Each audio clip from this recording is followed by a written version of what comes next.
baada ya kauli nzito ya Mwijaku kwenye press conference aliyomzungumzia Irene Paul kwa namna iliyozua hisia kali mitandaoni.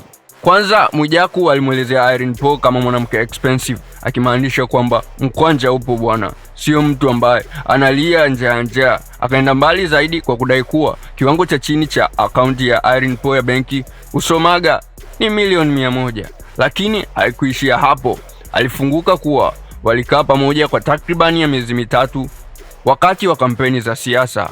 Ndani ya kipindi hicho alisema alimshauri Irene Paul ahakikishe kwamba hakuna mtu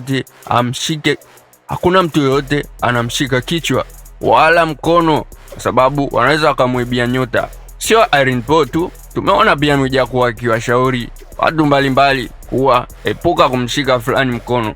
So maybe Mwijaku yuko deep sana kwenye hayo mambo, au hii imekaje?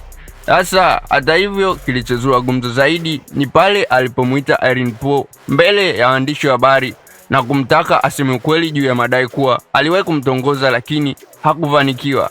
Kwa upande wake, Irene Paul alichagua kuwa mtulivu na kusema wazi hawezi kuzungumza hilo kwa sababu anamheshimu sana mke wa Mwijaku.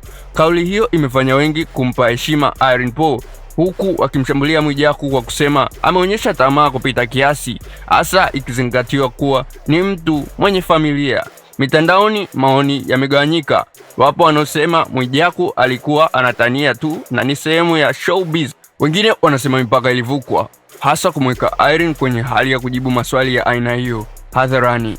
Na kuna wale kwenda mbali zaidi wakisema kuwa mke wa mtu wa aina hiyo unahitaji moyo wa ziada kuvumilia. Sasa swali la mjadala linabaki, je, hii ilikuwa ni burudani ya kawaida ya showbiz au ni kukosa mipaka na heshima hasa kwa mtu mwenye ndoa? Sasa wewe dondosha comment, subscribe, like, share, turn on notification ili uzidi kupata updates ya matukio mbalimbali yanayozidi kujiri every time. I'm out.